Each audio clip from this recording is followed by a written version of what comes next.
You too. Take Our care. next delegate is Elizabeth Block, Independent Jewish Voices.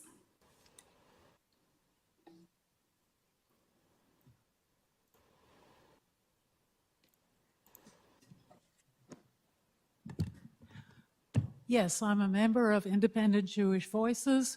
You can tell by my t-shirt, I think, that I am an anti-Zionist Jew. I'm here to ask you a few things. To begin with, please drop the IHRA definition of anti-Semitism. That is the one that treats criticism of Israel as if it were anti-Semitism. It is not.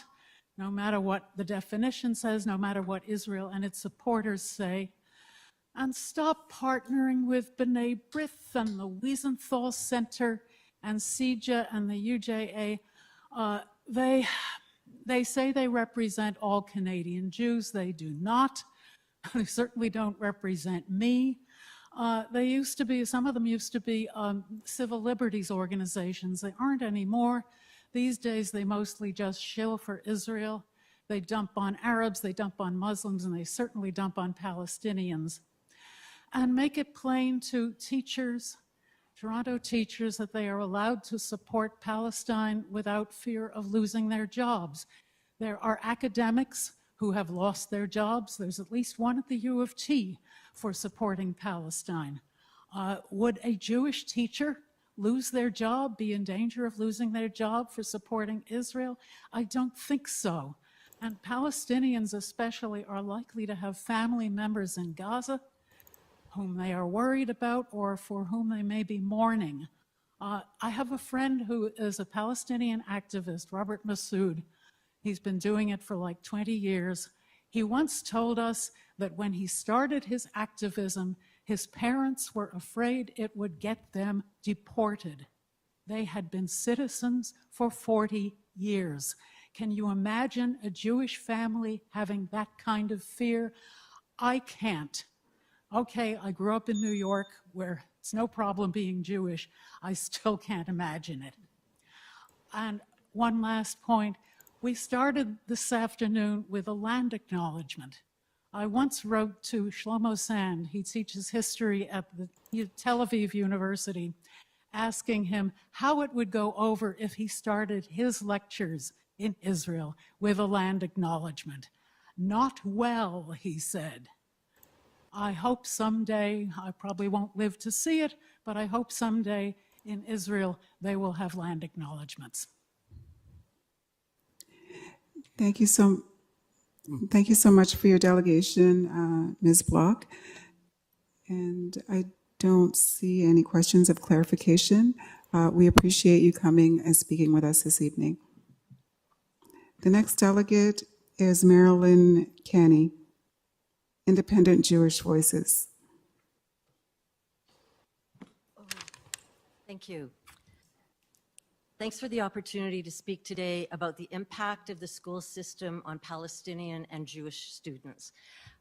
I had worked in, actually there was a social worker person who was sitting behind me, and I was a social worker. I worked at Centennial College in the Human Rights Office for 10 years, and for 18 years I was the Director of Human Rights and Health Equity at Mount Sinai Hospital. And I am Jewish, and I was born on the prairies, in case you were interested. I am deeply concerned about systemic anti-Palestinian racism at the Toronto District School Board. I'm also very concerned about how the IHRA definition, which we just heard about, of anti-Semitism is used within the TDSB. It doesn't address the very real anti-Semitism that occurs, and instead it contributes to anti-Palestinian racism. From my experience, I know it is possible to shift a large organization, and it is possible to shift the environment at the TDSB to ensure that all students can learn and be who they are. I'm not saying it's easy, but it is absolutely necessary. It requires leadership that will ensure a curriculum is holding the stories and the safety of all students. It requires that all employees and teachers understand the impact of leaving some students out and the impact of trauma that some may be experiencing. It takes leadership to take a stand that understands that doing so will create a safer environment for Palestinian children. Even more, it can create a place where Palestinian students can be who they are in the classroom, and I know that all students and teachers can learn from that. When I hear from my Palestinian friends is that their children are being overlooked and often targeted, which is heartbreaking to hear. What I have heard is that they want to be able to send their children to school in the TDSB, not having to be afraid and not having their identity erased or ignored. And this is heightened during this period where over the past 8 months there has been a genocide occurring in Gaza. They feel their children should be able to wear their keffiyeh just as Jewish children should be allowed to wear their kippah or skull cap in the classrooms. Teachers need to learn that being Palestinian is not scary, that being Palestinian does not automatically mean that you are anti-Semitic, and that anti-Zionism is not anti-Semitism. For this to happen, there needs to be some policy changes. Stop using the IHRA definition of anti-Semitism. Please collect and report data on the experiences of Palestinian families in the TDSB. Ensure that all teachers and staff are trained to respond to anti-Palestinian racism and that teachers won't be punished for teaching about Palestine in the classroom. Thank you so much. Oh, 7:16. Thank you so much, Ms. Kanee, for your delegation. Just looking around the room. Trustee King? Thank you, Ms. Kanee, for your delegation. I just have a clarification. You mentioned the definition of the IHRA definition of anti-Semitism. You also spoke about shifts in educational spaces. I just wanted to clarify, is a shift in adopting the definition, is that one of the shifts that you've seen successfully in other educational settings? To get rid of it? To get rid of the IHR? Yes, absolutely. Yeah. And just to follow up on that, have you seen that within public school educational settings or more post-secondary? I'm not really an expert on what is happening within the other school systems. I think right at this moment, certainly it is critical that in both the early going to work or going to school folks and the higher education folks, it's very, very important that we get rid of that. Thank you. Thank you. Okay. Thanks again for your delegation, Ms. Kanee. Our next delegate, Simon Glass, Jewish Faculty Network.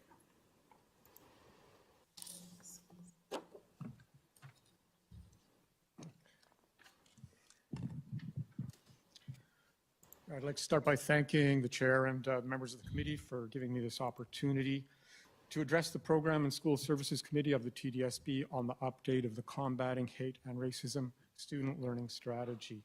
My name is Simon Glass. I'm a TDSB parent.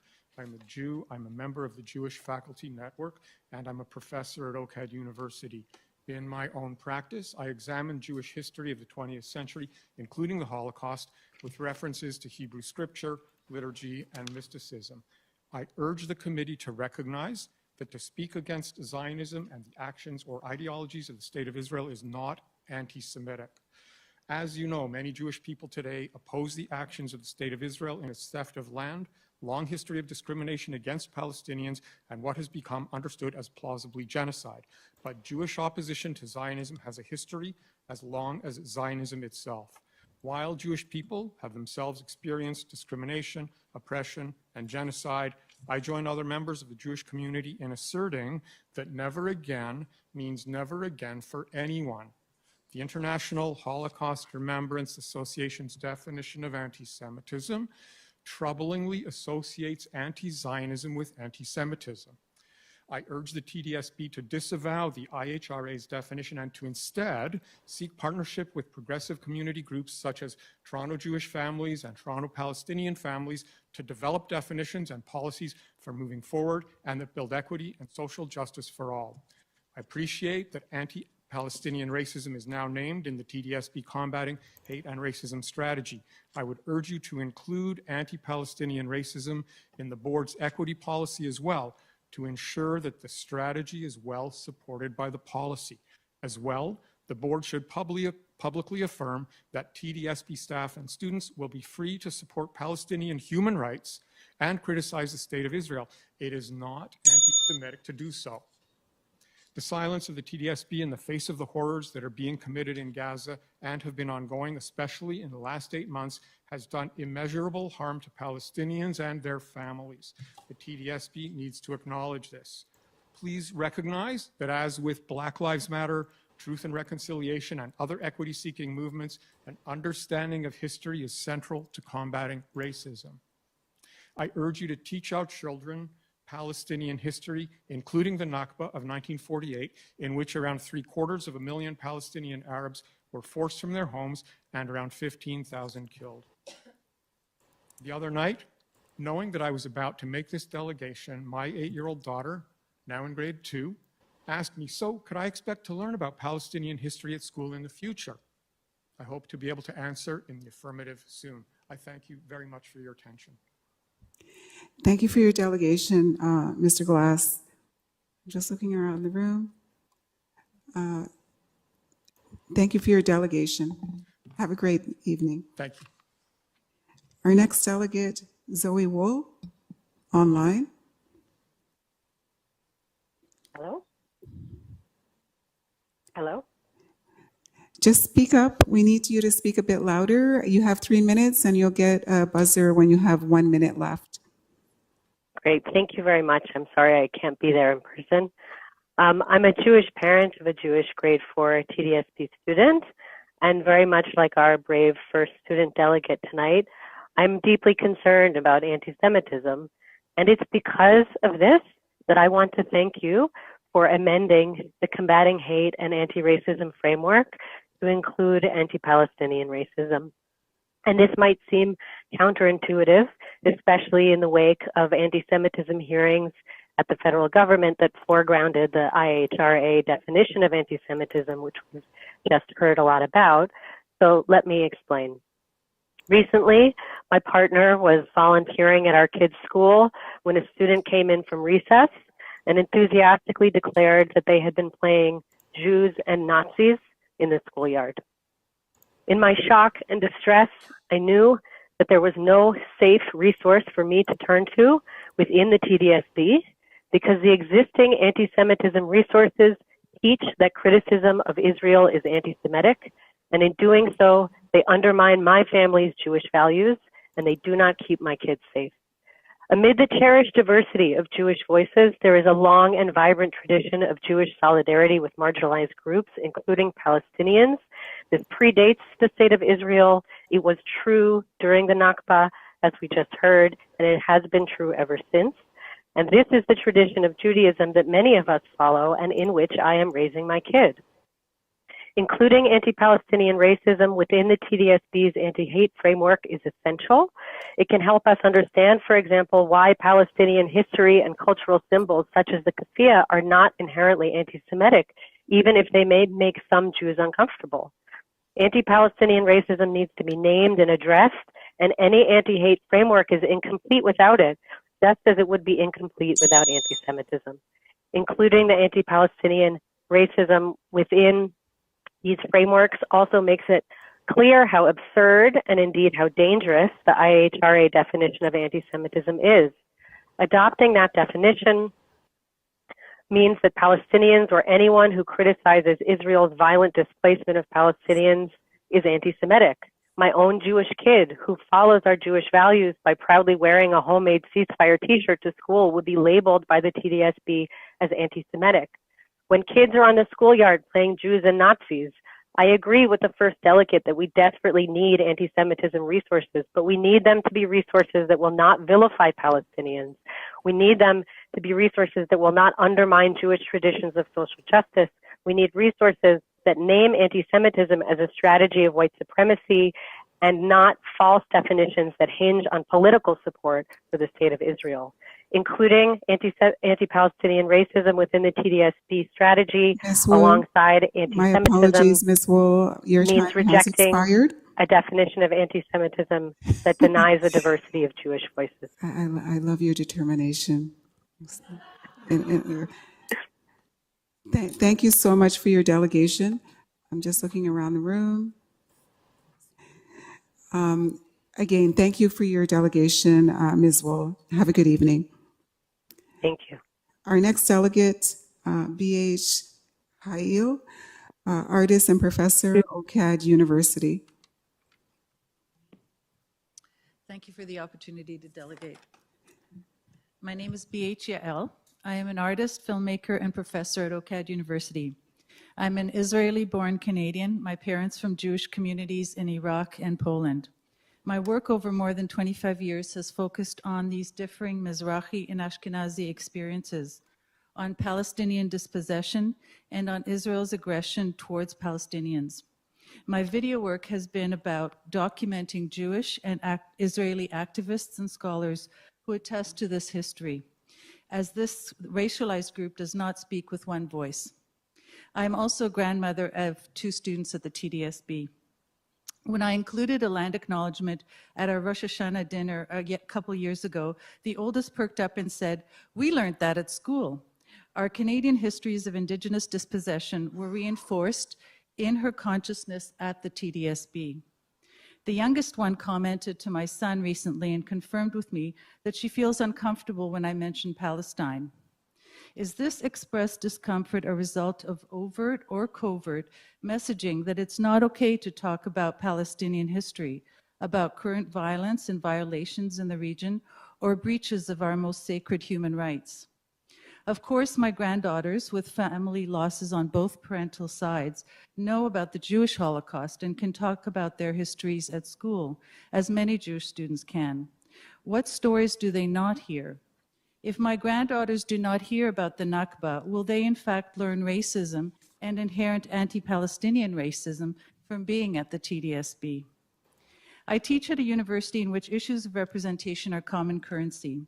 Most certainly, Indigenous students and those from the Global South, among others, have been acutely aware of the lack of representation and misrepresentations of their communities and lived experiences, whether it's the legacies of colonialism in Africa or imperial wars in Asia, the Nakba, or other histories. Students' projects address historic exclusions and how they affect their identity formations and their well-being.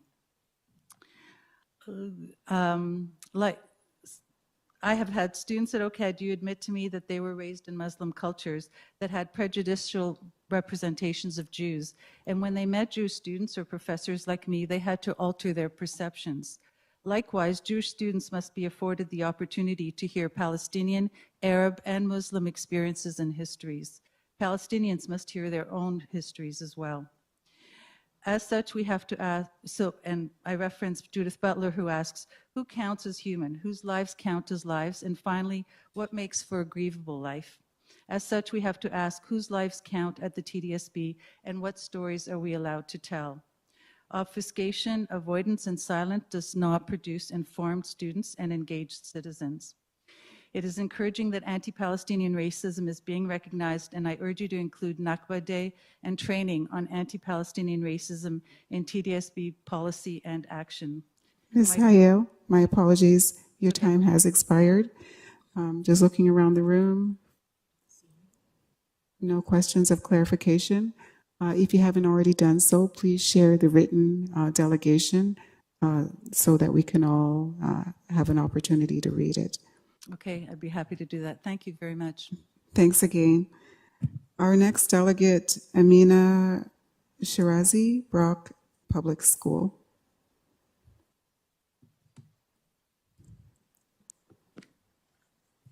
Good evening, and thank you for giving me an opportunity to speak to you today. I am not of Palestinian or Israeli origin.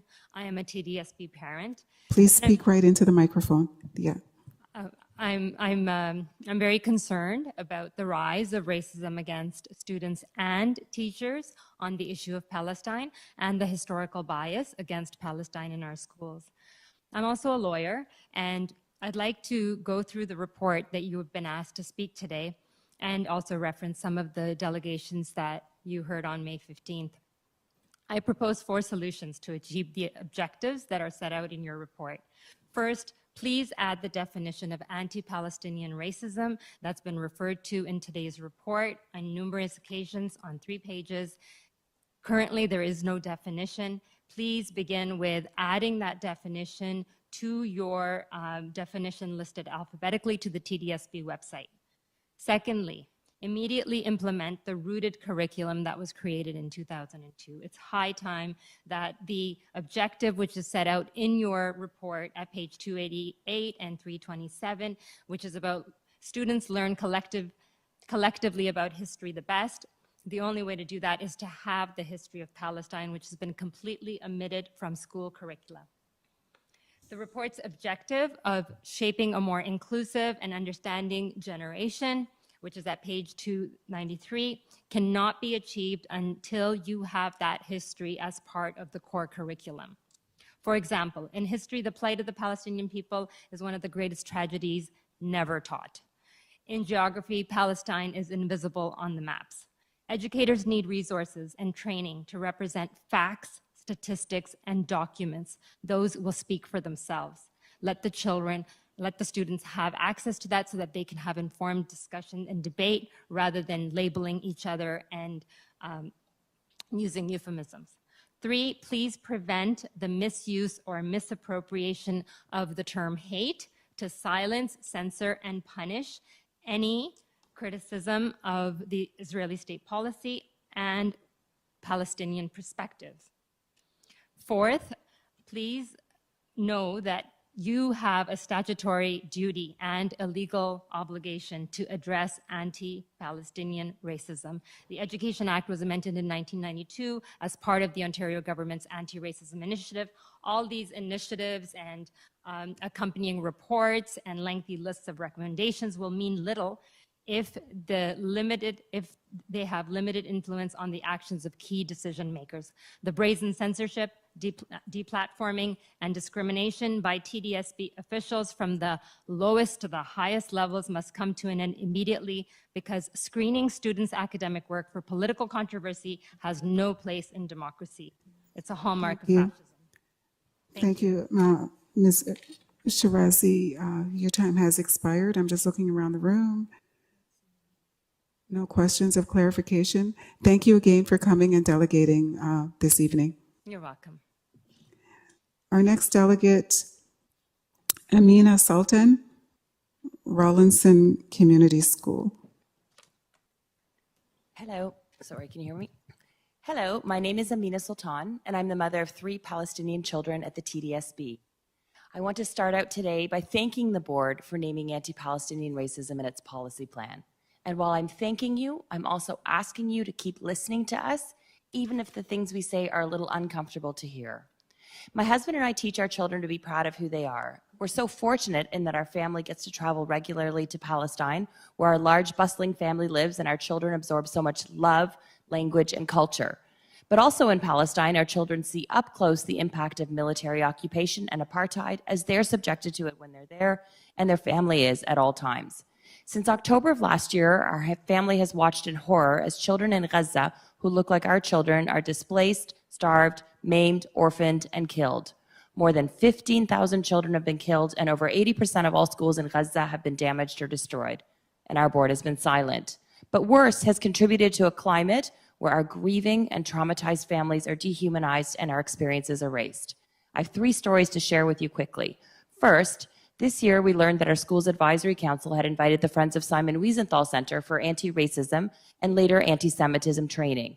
We were stunned that at this particular time, a school community would consider bringing in an organization that clearly states on its website, fighting anti-Semitism, standing with Israel, and one that smears those who support Palestinian human rights as hateful and anti-Semitic. And we weren't wrong. The session spread misinformation and conflated those who support Palestinian human rights, like our family, with neo-Nazis. So we've tried to raise our concerns in our school, but have been silenced at every turn. And why? by the fact that this organization is a board-approved vendor. It's openly invited to our schools with the clear approval of the board, despite the fact that it spreads false information and demonizes Palestinians and their supporters. Then, in advance of Nakba Day, a day that commemorates the forced displacement of hundreds of thousands of Palestinians in 1948, our son's grade 8 teacher suggested that he might mention the day in the announcements, but he wasn't allowed to do so. Our son was upset, and his younger siblings kept asking, why couldn't he mention the Nakba? And what answer could we give them about not talking about a historical fact, except to say that this is racism, silencing, and erasure? But then I want to tell you about our daughter's grade 3 teacher who invited her to talk about the Nakba.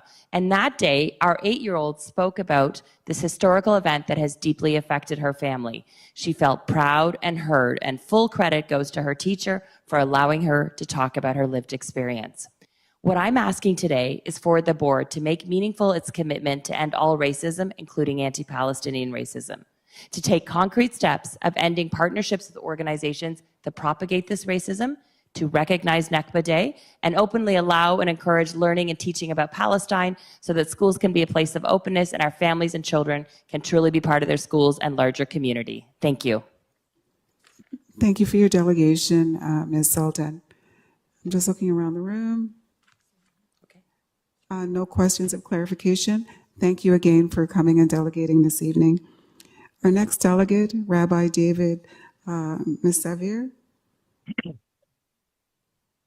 Mivasair. Online.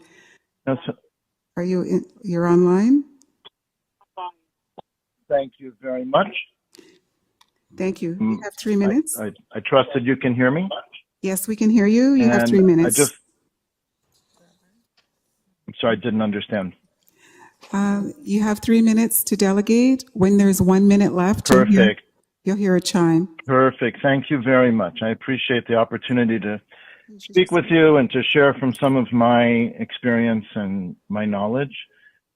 Just to introduce myself, I am a rabbi. I've been a rabbi since 1991. I served 3 different synagogues for close to 25 years. And a little bit more about me is that I lived in Israel for 4 different years of my life. I've visited many times since then. I'll just mention that my son was in the Israeli military. He graduated from medical school there. I speak, read, and write Hebrew. I start my day pretty much every day by reading the news coming from Israel in Hebrew. And I'm here to echo a lot of what you've heard from the last maybe half dozen who have delegated. I'm also a member of Independent Jewish Voices. And I'm here to encourage you to end the relationship between the TDSB and several organizations that directly run counter to what you're trying to do in creating a safe space for the children and the staff in your schools. And I'm going to name them so there's no question about it. One of them is called the Center for Israel and Jewish Affairs, and the name itself lets you know what their emphasis is. Another is the Friends of the Simon Wiesenthal Center. Another is B'nai B'rith Canada. And all of these perpetuate anti-Palestinian racism.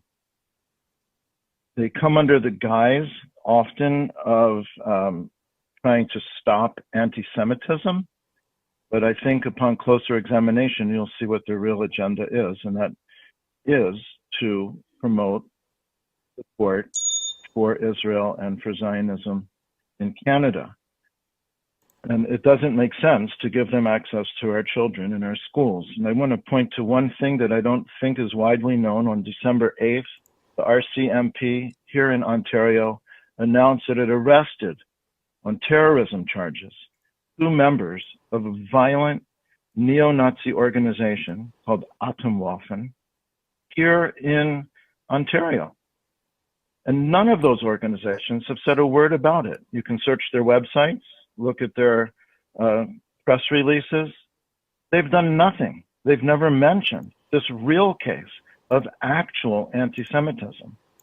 So they often use talking about anti-Semitism as a way to elicit support for Israel, and that is something that we really should not bring into the environment of our schools.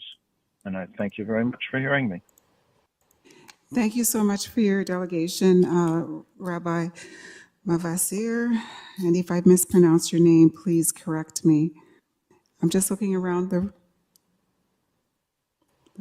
room. No questions of clarification. Thank you again for your delegation. Have a good evening. Our next delegate, Dr. Jen Preston, community member. Online? Please speak Hello, louder. and thanks for the opportunity to speak today. I'm the parent of a grade 5 non-binary student attending the Grove Community School. I have a master's degree with a research focus on Islamophobia in Canada and a PhD with a research focus on critical race theory and Canadian settler colonialism. I am an educator in the Indigenous Health Department at the BC Public Health Services Authority, where I teach health and social service providers about ongoing forms of settler colonialism and Indigenous-specific racism. I support the approval of the Combating Hate and Racism report and would like to share what I see as essential steps to ensure the success of such a strategy, particularly in relation to widespread anti-Palestinian racism throughout the school system. Over the past 9 months, we at the Grove Community School have witnessed a rise in both interpersonal and systemic anti-Palestinian racism. I and other families have seen our principal, superintendent, and executive superintendent, and the TDSB more broadly, respond to an ongoing genocide against Palestinian people and children in particular with silencing. Given that the mandate at the Grove recognizes that all education is political and centers on modeling and teaching elementary school children how to think critically and stand up for social justice, this chilling atmosphere is particularly upsetting and unprecedented. We have seen students significantly impacted by the genocide in Gaza and the denial of basic human rights to Palestinians. As they learn in class about settler colonialism here in Canada, the genocide against Indigenous people, the lack of access to clean water and nourishing food in many Indigenous communities, about how every child matters, our brilliant kids make the connections to the experiences of Palestinians in Gaza and the West Bank. Students are then left on their own to navigate their way through this in schoolyard without the support or guidance of those responsible for their education. Without meaningful direction, proper training, or curriculum, we've seen our teachers silenced and ill-equipped to support students through this. We've seen school administrators lack appropriate training, including even basic awareness of Palestinian history, including the Nakba, and culture, let alone any representation of it in schools.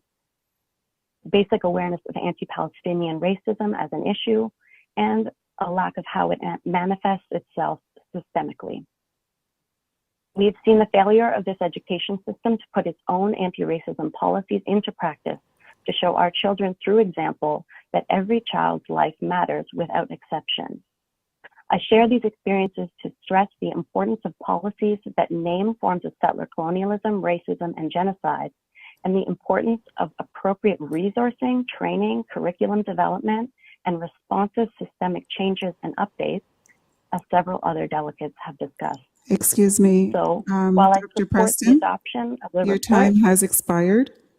My apologies, your time has expired. I'm just looking around the room to see if there are any questions of clarification and not seeing any. Please feel free to send your written delegation to the same email address that you requested the delegation, so the written delegation can be shared with all trustees if you haven't already done so. Thank you again for delegating this evening. okay, thank you. Our next delegate, Arlo, Kempf, Danforth Collegiate and Technical Institute. Hi, good evening, Madam Chair. Good evening to the committee and all present. Just to be clear, I am in no way a representative of Danforth Collegiate and Technical Institute. My son is a student there. My name is Arlo Kempf. I have been a TDSB parent for 23 years. I've been a member of 3 parent school associations, a chair of 2 of those. And I'm also an academic. I'm an education professor, an associate professor at the University of Toronto in the Department of Curriculum, Teaching and Learning. I've had the pleasure of leading one of the country's largest teacher education programs for many years.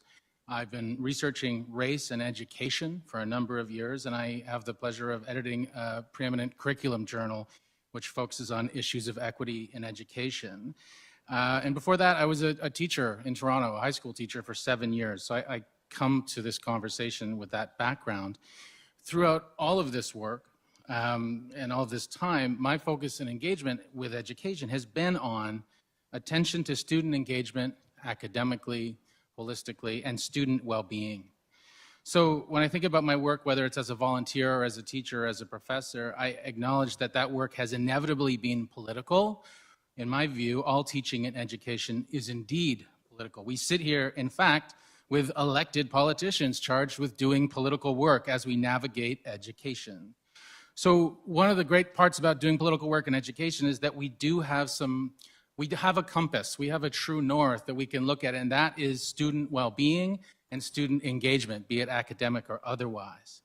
And if we think about terms of inclusion and exclusion, we can be guided by what is at this point decades of solid research on these topics. We know that racism needs to be named, needs to be engaged, needs to be dealt with through active anti-racist policies in our schools. We know that when this doesn't happen, the other side of this coin is disengagement, its negative impacts, its negative pressure on well-being.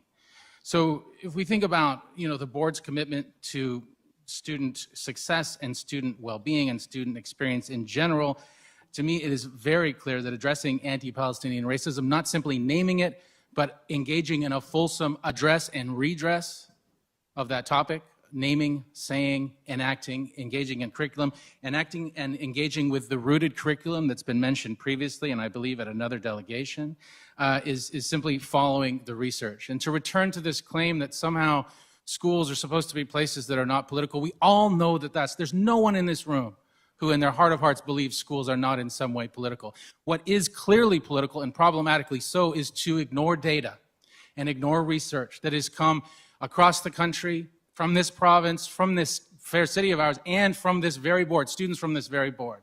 That is a political statement and a problematic one to ignore that when data gets overlooked in the name of some kind of politics. I'm done with my time. Sorry to go over. Thank you so much for your delegation, Mr. Kempf. Just looking around the room to see if there are any questions of clarification. No questions. We appreciate your delegation. Thank you. The next item is combating hate and racism, student learning strategy update. Actually, we were going to move. Okay, never mind. Who's speaking to this? Combating hate and racism, student learning strategy update 2024. Thank you, and through the chair. The Combat and Hate and Racism Student Learning Strategy Update for 2024, part of what we want to be able to do with this particular strategy that was created in 2022, and then subsequently, that's the student learning strategy, and then updated as addressing anti-hate and anti-racism in 2023 of March. We, as a board, have been working diligently in order to address hate, racism within our classrooms, within schools, within community. We know that the polarization within our system, within this city, and within the province and the country has certainly led to a great deal of challenges. Part of what our commitment has been is to address it at the classroom level with respect to how we provide learning opportunities and education around addressing hate and racism in schools. And what this particular report speaks to is the variety of ways that we've engaged in doing that, whether or not it's through offering particular courses at the secondary level in order to really focus around anti-oppression, around dealing with racism, and ensuring that we are providing a level of education to our students, professional learning to our staff, and also opportunities in order to change the narrative that exists.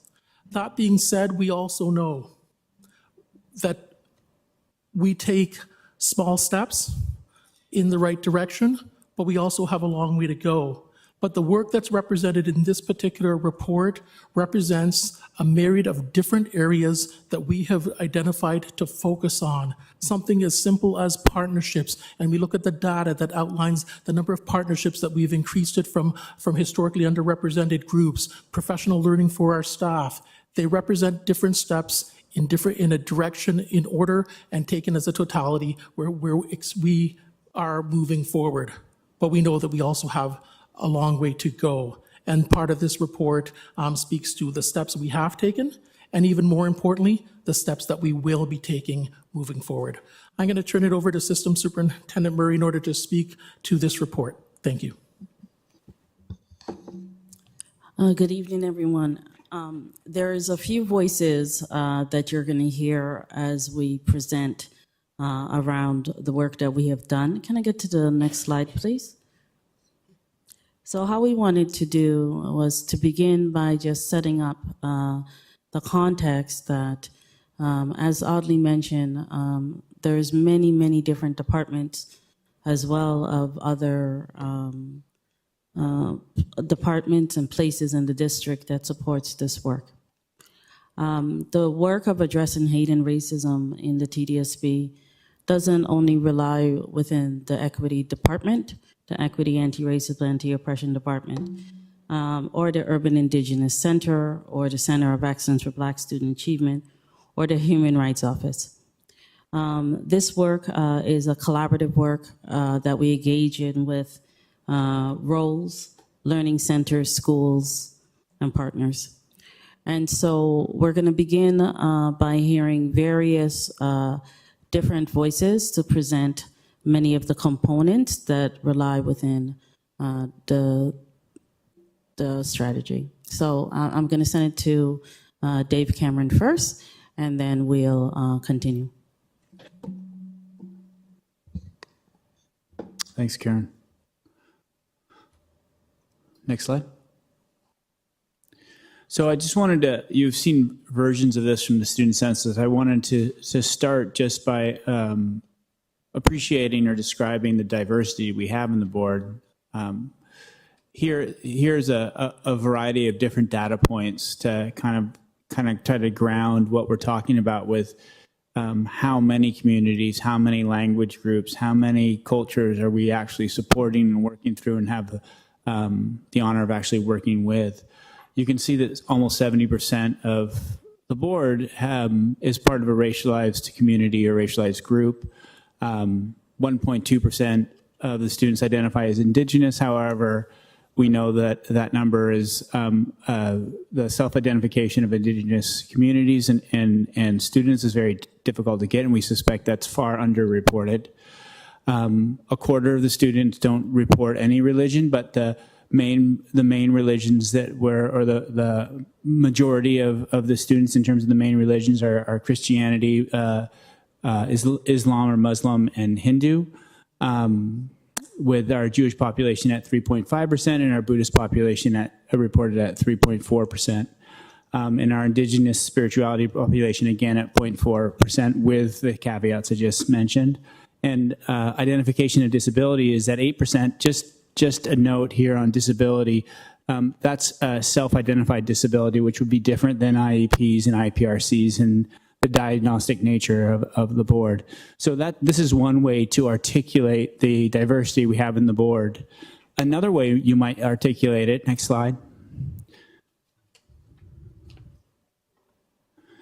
is through the students' own voices. So in the census, we asked the students that question: what is your ethnic or cultural origins?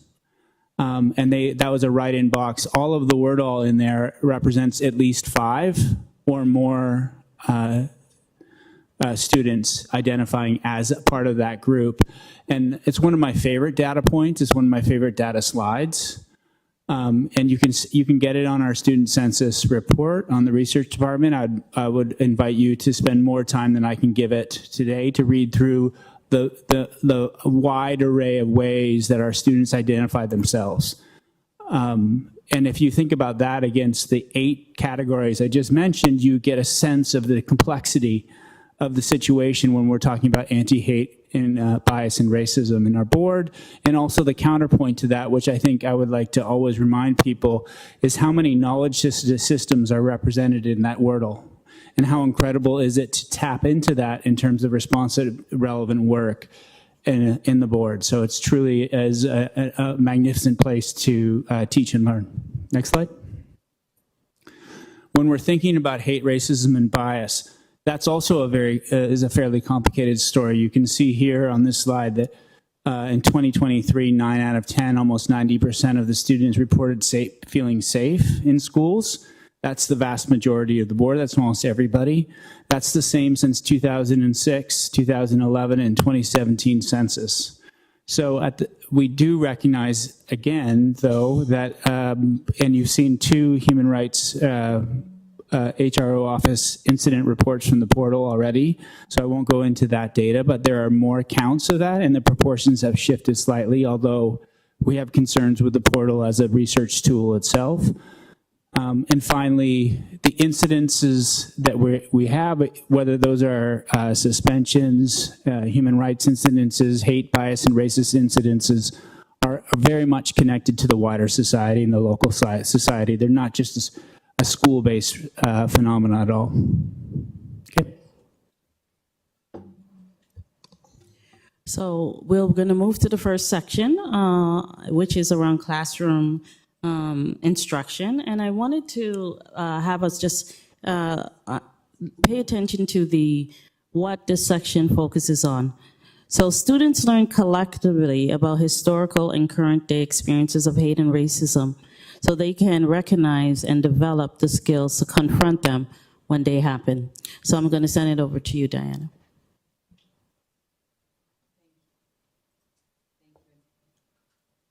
Can you hear it? Yeah, thank you, through the chair.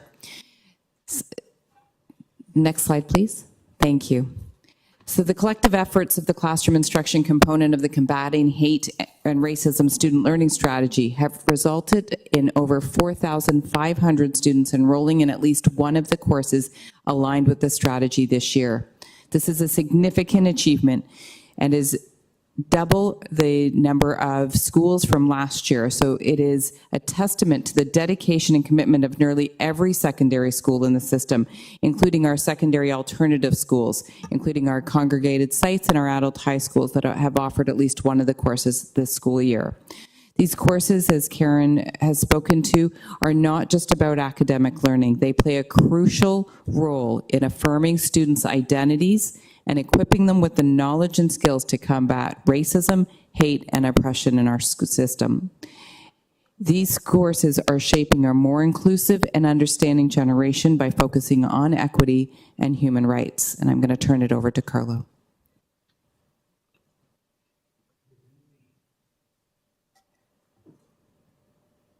Within the Equity, Anti-Racism, and Anti-Oppression team, the K-12 learning coaches facilitate a variety of professional learning sessions on professional learning opportunities with different designs presented to you in the screen. Next slide, please. Are 2 types of professional learning sessions. One is a 2-part session that is a whole day presentation that is where we invite a school administrator and a staff lead to engage in the learning so that the learning is continuous. One part of this 2-part modelet asks school administrators and the teacher lead to be able to develop a learning plan for their school for school improvement. The second component is an 8-part modelet as an example, and these modelets are 8 sessions, both synchronous and asynchronous, and are offered to all staff. The difference between the first and the second is that the first, the 2-part modelet is based on equity referrals, whereas the 8-part modelet is offered to system-wide. Next slide, please. We continue to work with community partners and service providers to support critical consciousness building as one aspect of the culturally relevant and responsive pedagogy. In this example, anti-Semitism resources that have been used and shared within the system are shared with you. Next slide, please. In different communities and schools, they are engaging in strategic and intentional learning opportunities to build student, educator, and family community capacity in disrupting and dismantling bias, hate, and racism in the learning environment. The learning began in this particular example with a student leadership through an open space for student voice, inviting several schools crossing different learning centers, different learning networks as a collaboration where students were able to come together and talk about anti-racism, bias, and hate. And the feedback that they wrote as a team were shared with their administrators to drive school improvement goals within their respective schools. Next slide, please. Likewise as well, through the use of anchor texts, important for us to remember that that anti-racism works begins with the importance of identity and expressing self-appreciation, values, and love. In this activity, students were asked, what do I aspire to be? Students are asked, what do I aspire to do? Next slide, please. Thank you for that, Carlo. And so the next piece we're going to go through is around some student leadership. And the student leadership component speaks to how we create safe and inclusive and respectful learning and working environments in schools by raising awareness among their peers, planning student events, creating resources, and influencing learning in their school. So I will begin with, let's see, make sure. I'll send it over to you, Jason Kanee, and we'll talk about the student leadership. Thank you. Thank you, Karen. Good evening, everyone. So with student leadership, what we've worked to do is amplify student voice. And so in 2022, we started the Student Equity Collective under the guidance of Director Russell Rollins.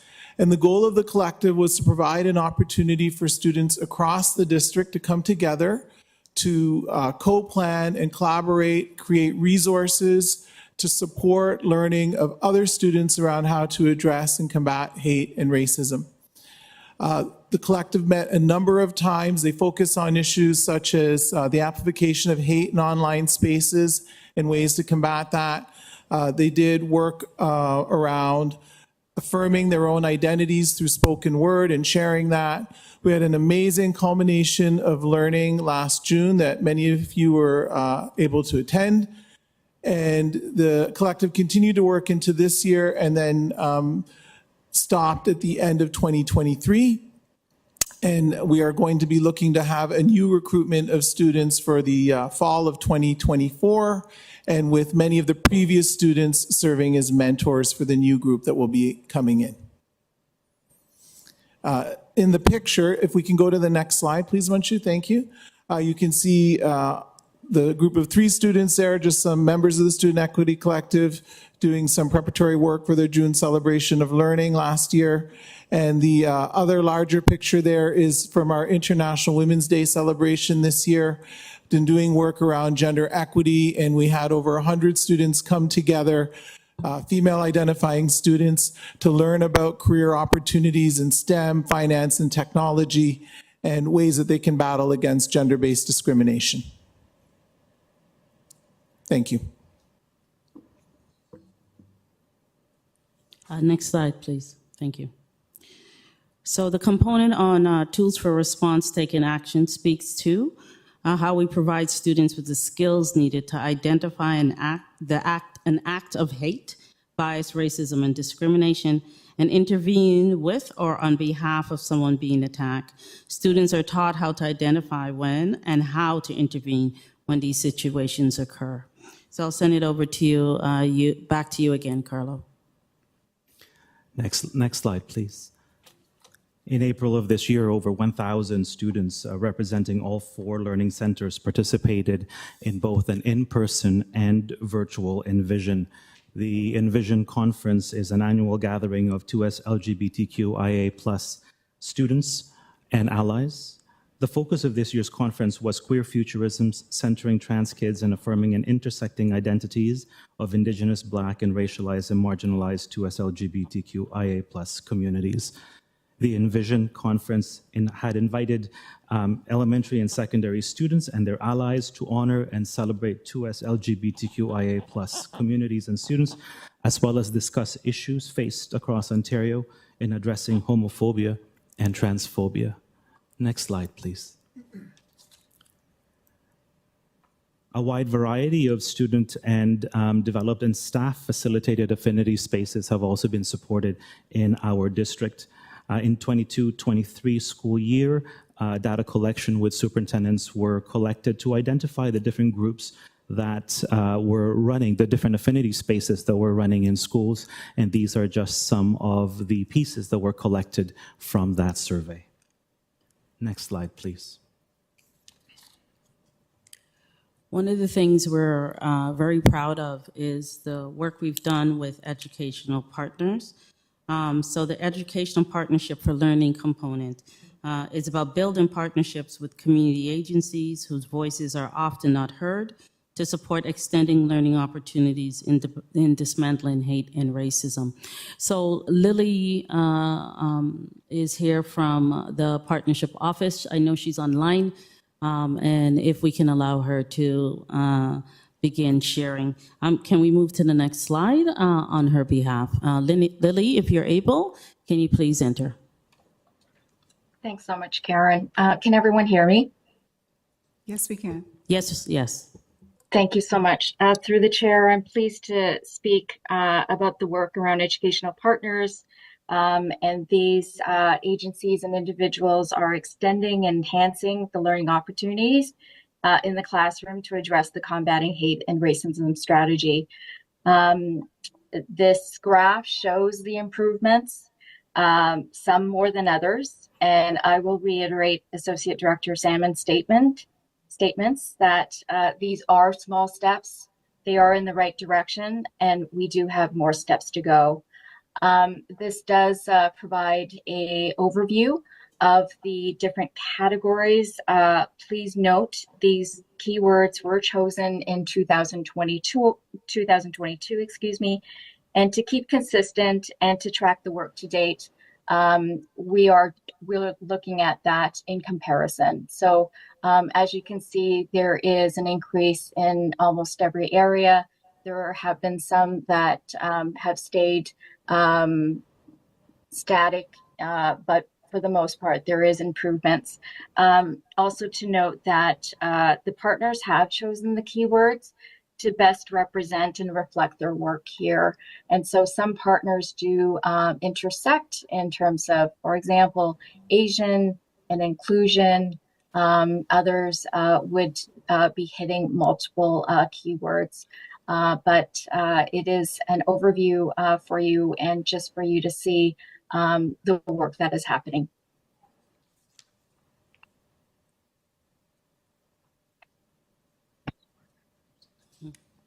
Can we go to the next slide, please? Thank you. So the component on cyber safety and digital citizenship speaks about teaching of online safety and digital citizenship in the context of raising awareness about hate and racism. So I'm going to send this over to Jason. Thank you, Karen. Next slide, please.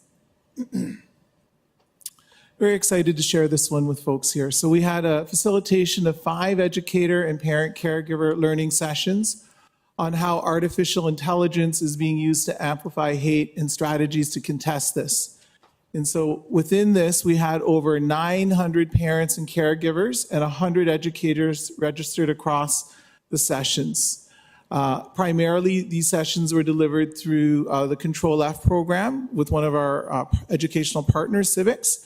I know Trustee King and Trustee Dawson can attest to the power of these sessions. I know they had ward forums, and Trustee Williams as well, I believe. And I think overwhelmingly, the response that we got from parents and caregivers is that we would like to get more of these kinds of opportunities. There's a real desire to learn about this area and really understand how hate is being amplified and what they can do to support their children.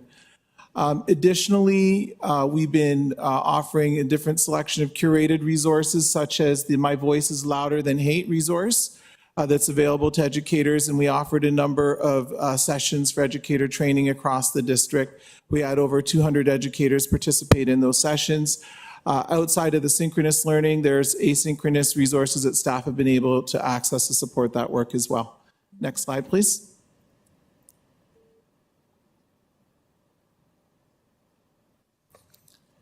Thank you. Okay, so caregiver engagement and learning, we work very closely with the parent partnership, the parent engagement office. And this area focuses on collaborations with caregivers to offer learning opportunities for caregivers and, where possible, students and their families. The content of the learning should focus on the areas represented in the data presented in the racism, bias, and hate portal. Can we go to the next slide? So I just wanted to showcase just a few things here.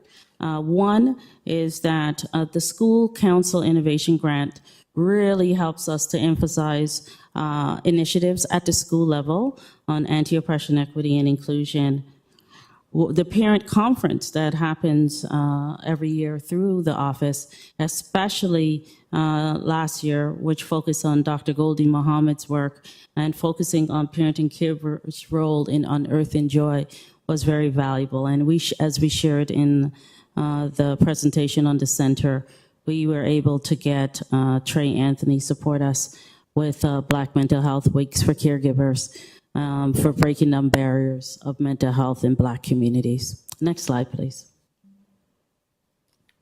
So as we think about our steps moving forward, we wanted to position a few things. So can we go to the next slide?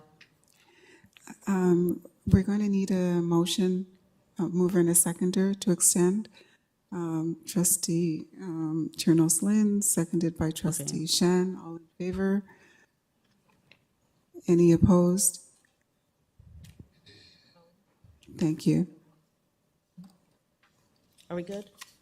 I'll try to wrap this up really quickly, really quickly.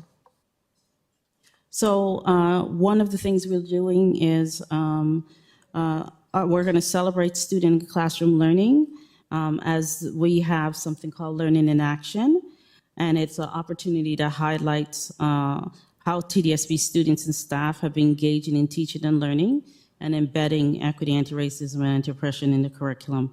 So that's one. Can we go to the next one quickly? I'm cognizant of time. The other is that we will be having a combating hate and racism lead teacher in every school. Right now, we have about 300 educators already signed up and ready to be part of this experience. This will allow us to grab current day experiences of hate and racism and how it is tackled from the desk of students. Can I get to the last one, please? And in terms of, the next slide, please. Thank you. And in terms of we are currently working through our 2-year plans. The process is staggered, so there's some of these working groups that are further along than others, but our goal is that in our next school year, we should have the strategies ready to be brought forward here at board. Thank you.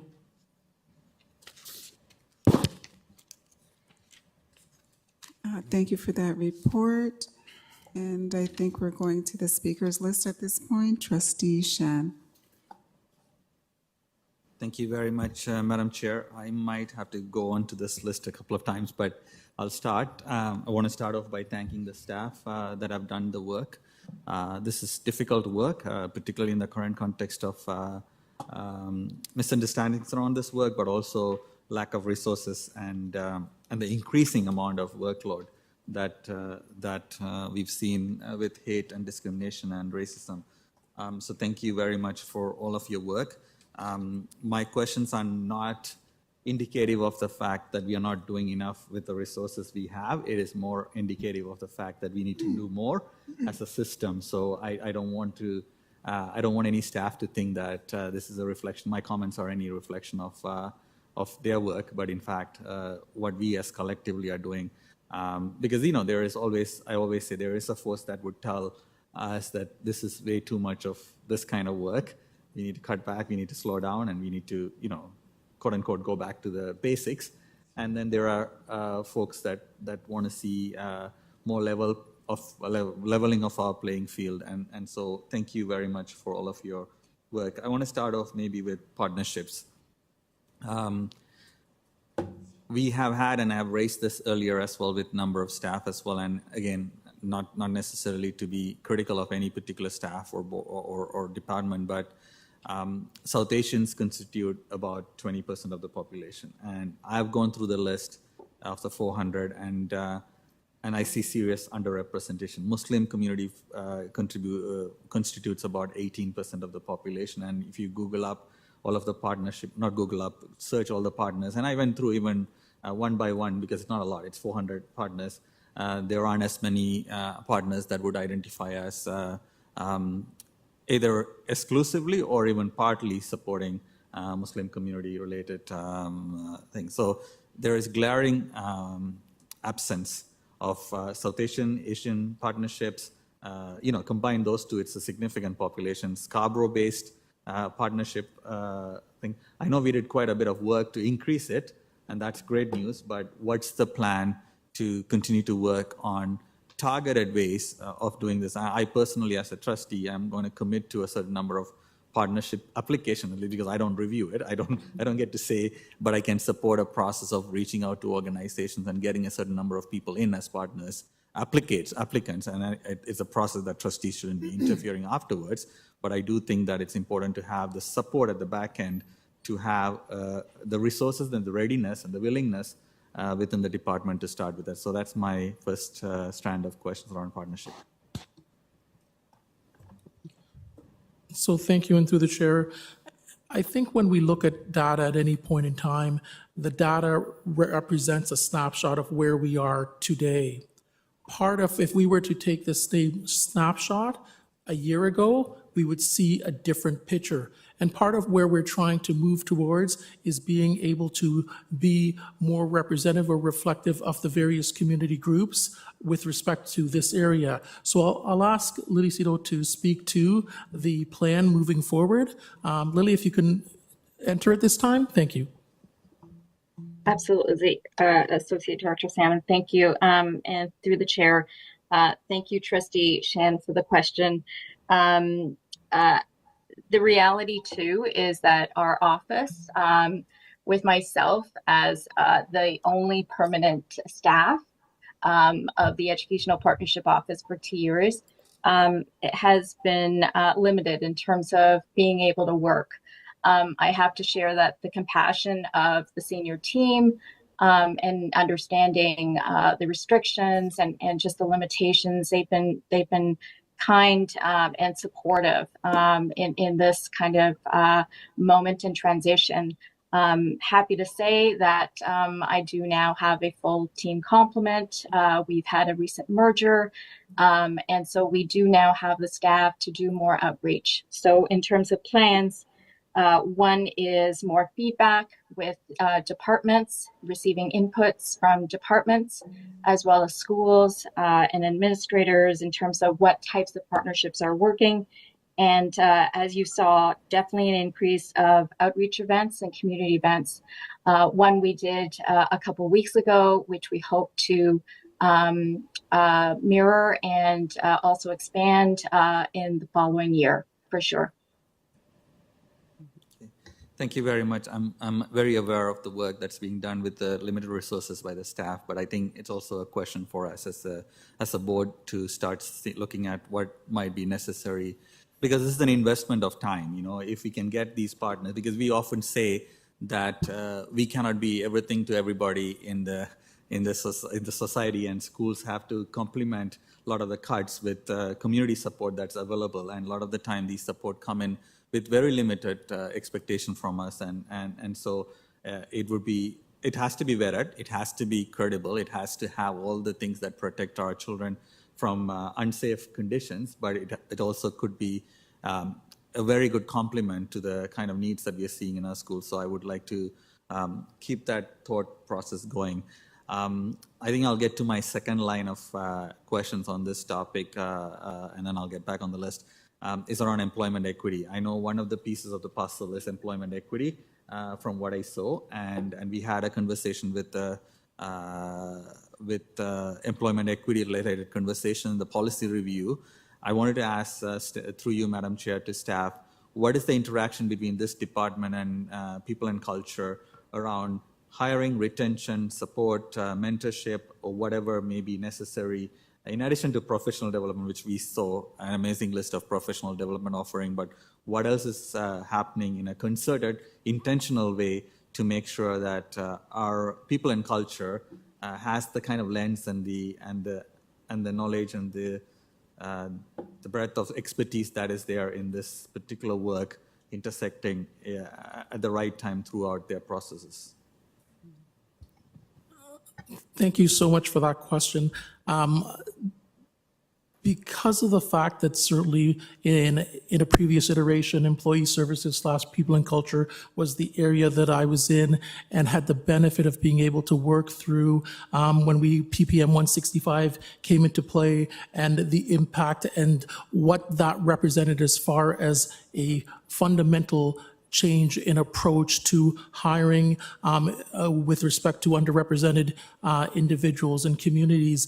So there needs to be, and in the new structure and organization that we are creating, there needs to be a symbiotic relationship between equity and also between those within the employment equity area based on a myriad of reasons. So that ongoing communication and consultation is huge because our practices with respect to how we hire, who we hire, when we hire will affect our ability to change the trajectory, not just for our students, but within the communities that we serve. So that's a very important connection that we will continue to foster and work on because it will have an impact on us long term. So thank you so much for that question.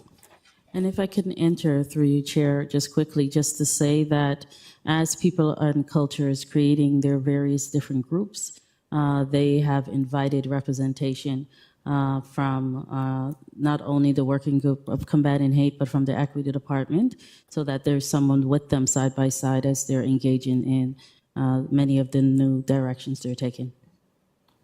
Thank you very much. I'll just finish off with a comment related to that with this section. So I do think that it has to be intentional, it has to be scripted, it has to have a plan, so we can actually complement the work that we need to do around people and culture. And since there's a transformation process that is happening, it might be the right time to get something embedded because I see quite a bit of value in this. Thank you. Thank you. And Director Russell-Rollins. Thank you. This element of the strategy also will be further developed as each of the strategies we engage community and develop those specific strategies for employment equity. They don't come from staff, they will come from community, and then we will work with people in culture to enact them. So that is yet to come as the Islamophobia strategy, the anti-Semitism strategy, and other strategies emerge. Thank you.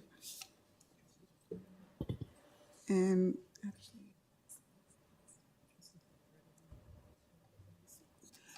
Trustee Laskin. Much, Madam Chair. Thank you, staff, for this report. But for me, it's completely lacking. Anti-Semitism from September to December 2021 was reported at 6% in our data. In September to August 2022, it rose to 7.1%. From September to December 2023, it's now at 15%. There's no mention. This is a combating hate and racism student learning strategy.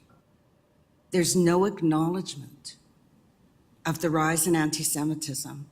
There's no acknowledgement of efforts to combat it. There's a series of professional learnings, but realistically, how many people, how many staff actually have taken those courses? How many students actually are learning in their classrooms about fighting out hate? So I'm asking a very serious question. Our own data shows the increase of this incidence, and yet the report is completely silent on that, completely silent. And I simply shake my head. I do not understand why. If we are serious about combating issues of hate and racism, why isn't it mentioned? Through you, Madam Chair, to staff.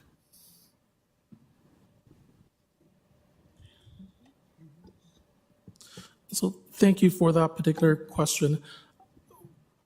Part of our approach to combating hate and racism has been, and I think you've seen this in the actual report, we have tried to take an approach that basically says we're going to challenge and fight it on a multiple levels. So it's not simply just in the classroom, it's through professional learning. It's not just simply through the various courses that you've heard about this evening. It's also through leadership development with students. It's through partnerships. It's through parenting engagement. It's through caregivers.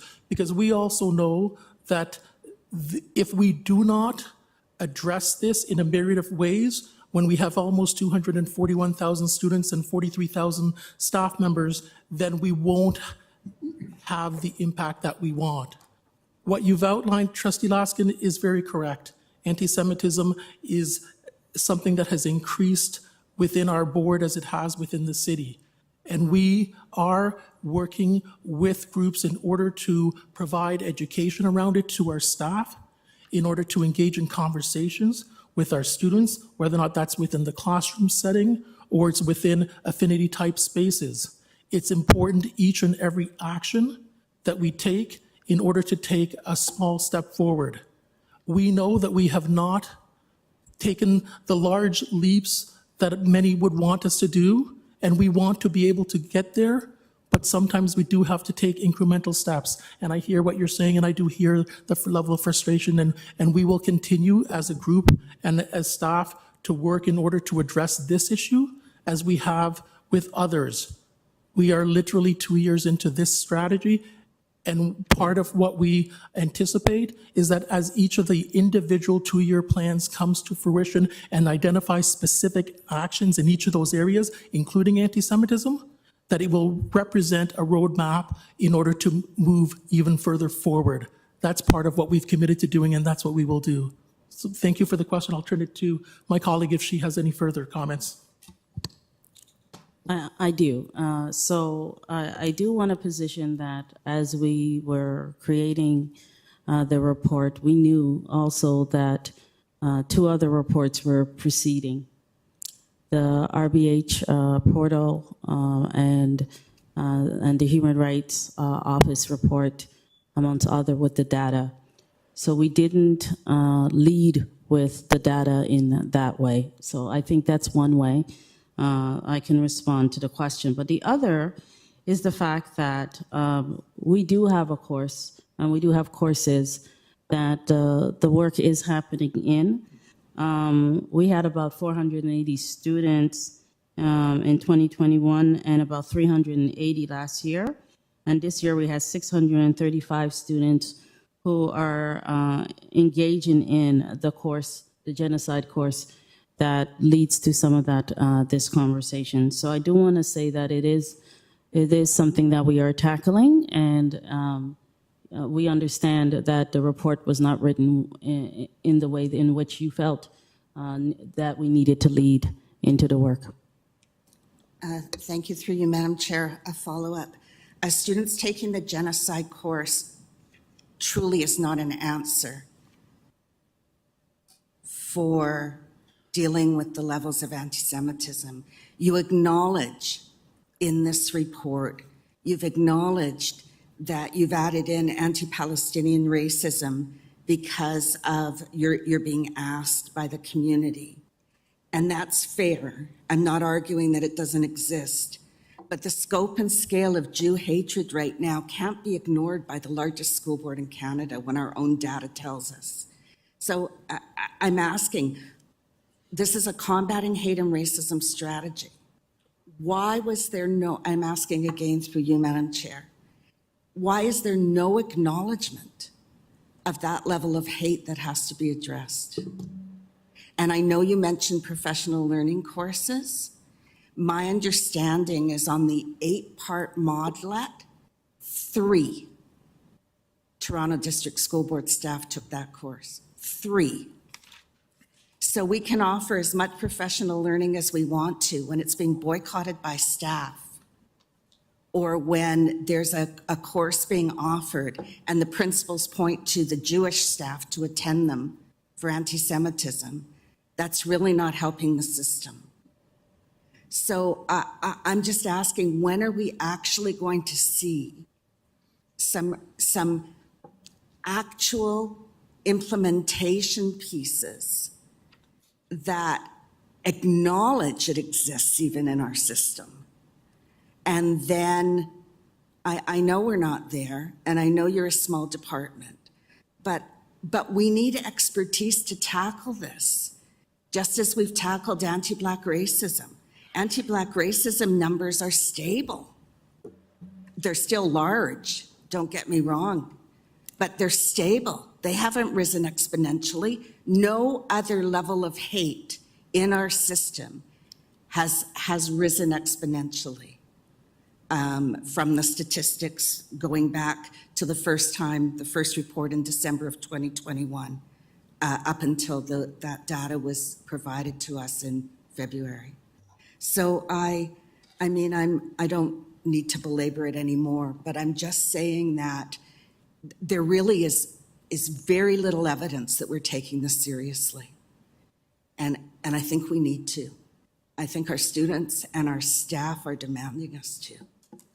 And anyway, and if all it takes is voices to add in strategies, if that's actually how we do it now, then I'm looking forward to a whole bunch of other strategies being added in when communities will mobilize. I might go back on the list after, Madam Chair, but that's it for now. Thank you. So I see next on the list, Trustee Ehrhardt.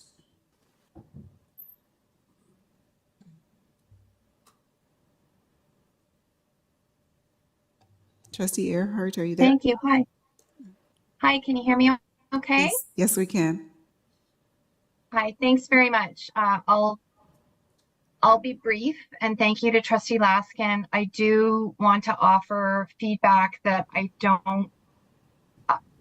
that I was disappointed when I read this report, and I was disappointed by what I felt was a glaring lack of mention of the rise of anti-Semitism and content that I feel meets that moment in our city, in our province, and in our country. I simply wanted to make that point. And thank you.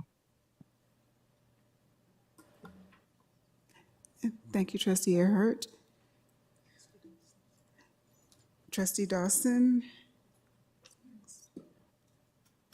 Thank you, and through the chair, I too just wanted to take this time to echo my colleagues' sentiments that I was disappointed with the report and that it didn't feel like there was any meat to it in addressing anti-Semitism and the incredible rise in hate that we're seeing toward our Jewish communities.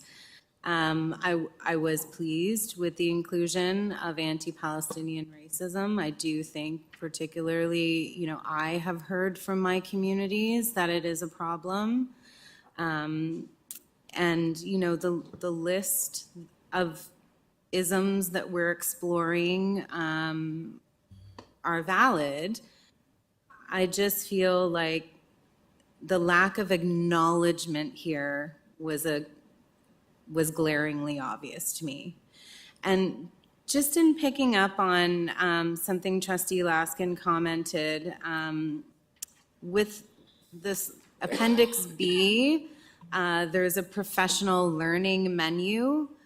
I just wondered if you could shed some light on what the attendance actually was for the programs within the professional learning menu.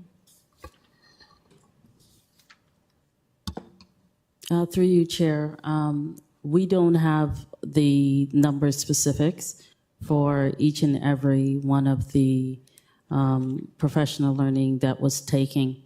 We do know that as we offer, there are things that are factors. One being that when we offer it in the day, many times there's a lot of people who register, especially when it's online or in person, but they don't get supply teachers. And so their ability to attend is impacted. Second, many educators, especially when we offer sessions after school, speak to their mental health and well-being, and knowing that attending professional learning is option, is choice, is interest. We have to accept whatever it is their rationale for maybe not committing to their attendance. And then the last piece that we continue to deal with is the fact that even though we offer variety in regards to, we have, as I said, it's not just at our department alone. There are many sessions that happen through partners, and in some cases, those ones move differently than ours. People still feel that they would prefer some of those to happen in the school day. And as I shared with the first issue we face is around being able to release them to attend. But at this moment, I don't have the exact numbers for every session on the PL menu. Thank you. Through the chair, I do think it would be helpful to understand, even specifically for the anti-Semitism three-part series, what the attendance was like, because it is concerning for me to hear, you know, anecdotally from Trustee Laskin, 3 people attending an 8-part series. What did it look like for the larger group? So I would like to understand that. I don't know if that's a Trustee Weekly potential update, but or potentially included in a revised report. But those are my comments for now. Thank you. I just wanted to add one more thing. How many people who takes a session and how many people that complete is 2 different. And I do know that with the 8-part module, when you go and look at who completed all 8 parts is different from the number that who started this session. So I just wanted to put that out there as well. Okay, that's fair. Thank you. Okay. Thank you. I have Trustee Lulka-Rotman. Thank you. Thank you, Madam Chair. Like many of my colleagues, I have a lot of concerns about this report. I'm deeply disappointed. And I've also heard from hundreds of my constituents who feel abandoned by this report as well. And I will be asking a lot of questions tonight. I'm truly disappointed in this report for 2 main reasons. Firstly, at a time of surging anti-Semitism, as Trustee Laskin has indicated, around the world, in our city, in our schools, this report truly does next to nothing to address this current rise in anti-Semitism. In February, the data presented to board showed an almost 300% increase in anti-Semitic incidents in our schools since 2022. And similarly, we've seen a wave of anti-Semitism through the city by the data released from Toronto Police. And since the Hamas terrorist massacre of October 7th, Jewish students, families, and staff have faced a frightening surge in hate towards them in our city and in our board. And in light of the grave circumstance, I'm deeply disappointed that this report is tone deaf over the challenges being faced by the Jewish community, the dire and pressing need to address modern anti-Semitic attitudes within our schools, and that there's no concrete action plan for how the board will meet this challenge. I also have concerns that the board has chosen this moment to wade into anti-nationalisms without deep consideration for the implications of such an approach. Using this moment to embark on an anti-Palestinian racism strategy risks politicizing and polarizing our classrooms and imports of foreign ethnic conflict into our school board. This board can do a lot of things, but it cannot solve the Israeli-Palestinian conflict. But it can promote peaceful coexistence here in Canada. Approaching APR in such an opaque manner without public consultation and proper consideration when neither the provincial or federal government have strategies and approaches on this is irresponsible. I would remind the board and staff that activists have weaponized claims of anti-Palestinian racism to silence Jewish and Israeli voices and muzzle legitimate criticism of Palestinian terrorist organizations, and I'm speaking from very personal experience for those of you who were around 3 years ago. I myself was targeted by a malicious and political code of conduct complaint in December of 2021, predicated on a frivolous claim of APR in an attempt to silence me over my criticism of materials that contained glorification of terrorism and an abundance of anti-Semitism. And I'm very concerned that in approaching APR in this tense time of geopolitical conflict in such an obscure manner, after listening to a small but loud group of agitators without data or public consultation, that it will be again weaponized to target Jewish and Israeli TDSB families moving forward as it has in the past. And on that note, I'm truly baffled that staff feels like taking a side in a foreign geopolitical conflict during heightened tensions of that conflict and effectively importing foreign conflict into the TDSB is a good idea. Taking sides in a foreign conflict does not bring us closer to peace. It does not make anyone feel safer. Adopting anti-Palestinian racism without also recognizing anti-Israeli racism or a plan to combat anti-Zionist racism or anti-Zionism is taking a very strong political stance. It is needlessly divisive, and it sends a clear message to our Jewish and Israeli families that their pain, their fear, and their safety are not important to the TDSB. So my first question is this: how can staff attempt to create a strategy for anti-Palestinian racism without also recognizing anti-Israeli racism or anti-Zionism?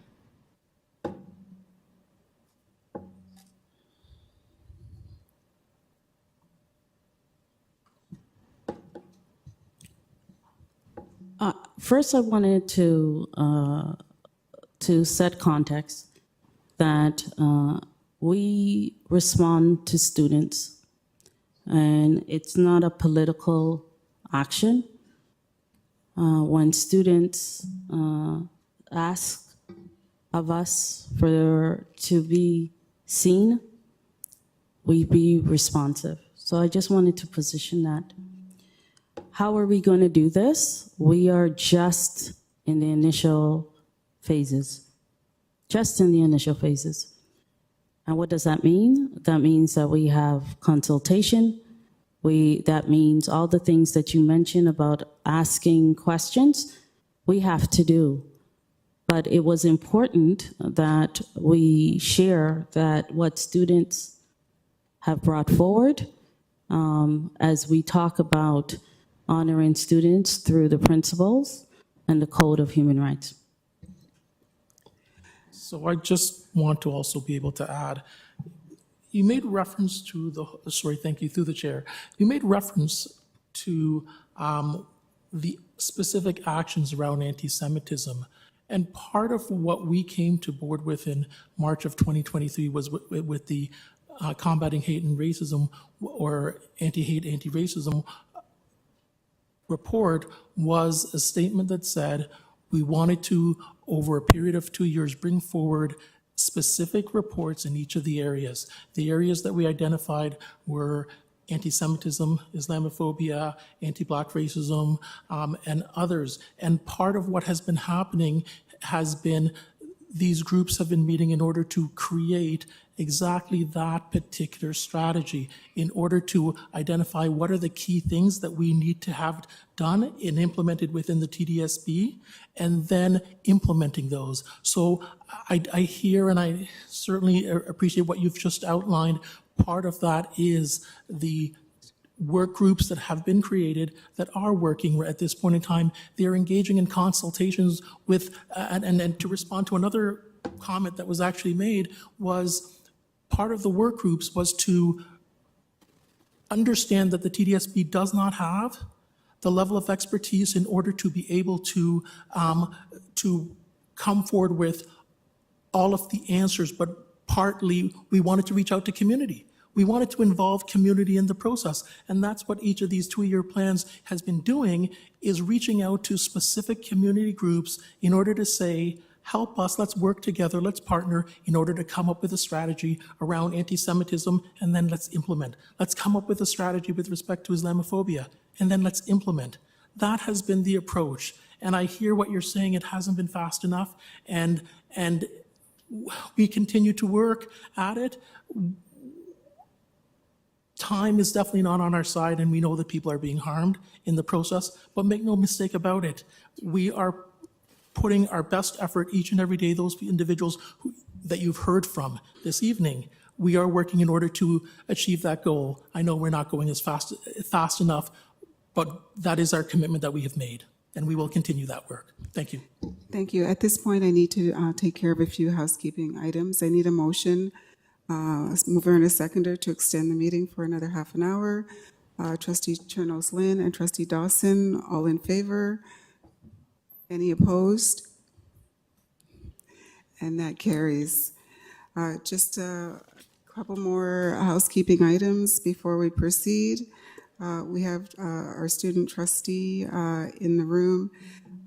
There is a written notice of motion. I need a mover and a seconder to move that to board without recommendation. Moved by Trustee Chernos-Lynn, seconded by, we need someone on the committee. Trustee Shan, all in favor? Any opposed? We're moving this to board? Yeah. Okay, one more item. The written notice of motion, annual reporting on student attendance by Trustee King and Shan on behalf of Trustee Ehrhardt to be moved to the next PSSC. I need a mover and a seconder. Trustee Chernos-Lynn, Trustee Dawson, all in favor? Any opposed? Thank you. And we will continue with the speakers list on the item. I was not finished. Trustee Lulka-Rotman. Can I continue? I have a lot more questions. Yes. Okay. Yes. Back to you. Thank you. So my question was, will staff consider including strategies and a plan to combat anti-Israeli racism and anti-Zionism?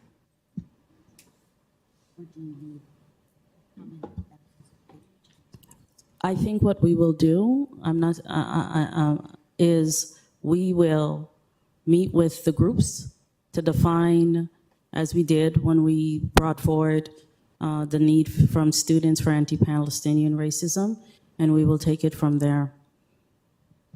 Which groups did you meet with? We met with students. Groups. So we met with students who asked to be part of this working group, to be part of being identified, hence we created a working group. Let me say it that way. I am also saying to you, we will go through a similar process to be responsive to the question you've just asked me. Okay, sorry, I was confused because I thought you said you met with groups. I didn't realize you meant groups of students. Is that what you meant? Okay, thank you. That's why I clarified. Okay. I'm sorry, it's 11 after 11, I'm getting tired. Yeah, definitely not the time of night I wish to be discussing very serious issues, and I'm sure most of my colleagues would agree with that. how does a unilateral recognition of anti-Palestinian racism advance peace between Palestinians and Israeli Canadians? Thank you very much, through the chair. First of all, let me acknowledge that we are listening to the feedback that we have heard not only this evening, but throughout the last week from community members and trustees with respect to what is missing from this strategy to address this great time of real fear, anxiety, as well as deep concern about the rise in anti-Semitism that is impacting Jewish students in our schools, such as the young person we heard from today. There is an urgent need to increase education with respect to the ways that anti-Semitism is making its way into classrooms. It is our commitment to continue to work with students and community members to make schools safer and to increase belonging for Jewish students. Professional learning is not the answer. I have said that previously, and that's in part why we have a student learning strategy. I acknowledge as director that this report does not answer the question of what is happening in classrooms.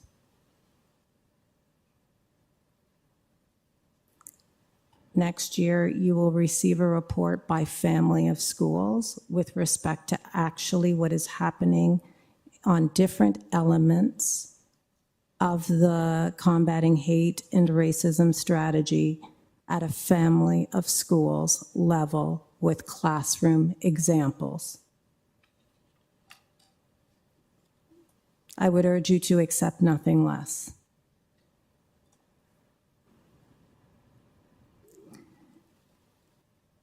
We struggle to, as I have said, I believe at the last two board and/or committee meetings, to ourselves navigate this geopolitical conflict in ways that allows for both Palestinian and Jewish students to be seen and to have their identities integrated into classroom learning, not just about eradicating the hate and discrimination that they face, but in fact, the beauty of their identities.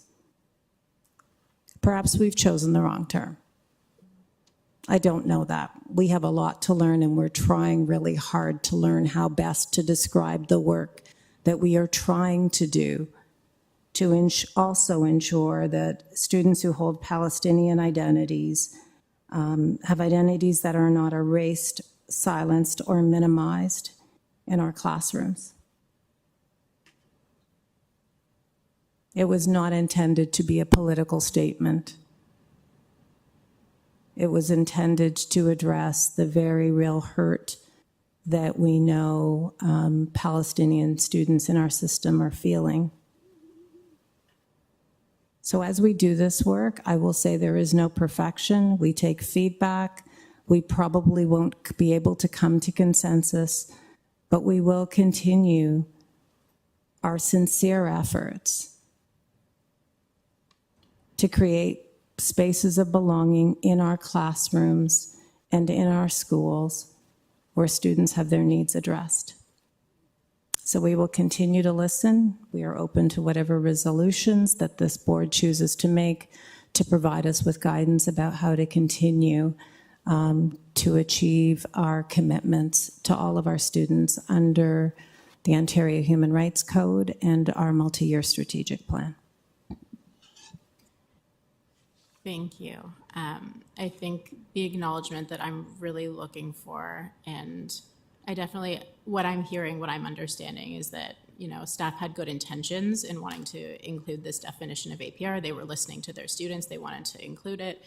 I just really feel that it was an oversight to not think about the optics and what it looks like, because it effectively looks like you are taking a very divisive political stance And we need to be thinking about all of our communities. And I hope that if there is a revised report, that you would do either both or nothing, because otherwise you're sending a clear message to our Jewish community.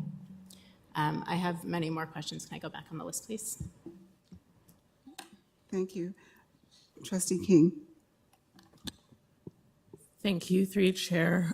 I just want to thank staff and trustees for continuing to engage on this matter so late at evening. It's a difficult topic at the best of times, let alone at 11:45. I think that, we're being respectfully necessarily critical because that's our role. And I think that what I've heard from my community is more than just the work not happening fast enough. The sentiments that I've heard is that historically there feels to be a reluctance to really get into the work of addressing anti-Semitism and anti-Palestinian racism.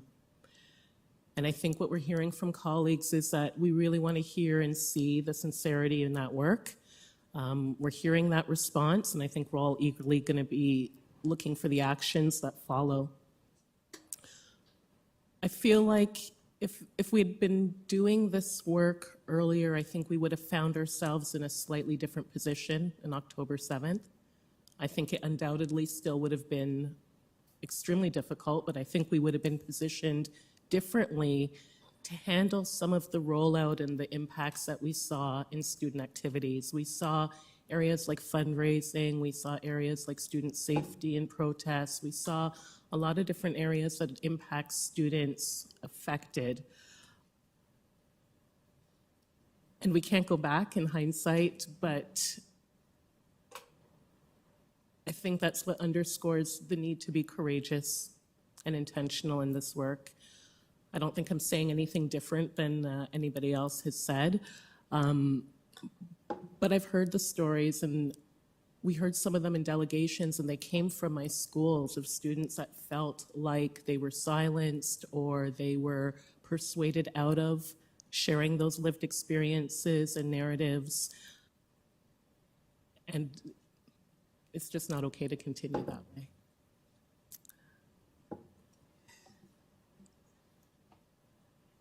I think I'll leave it at that. I think there's some other trustees that want to speak as well. Thank you, Trustee King. Trustee Rajagula.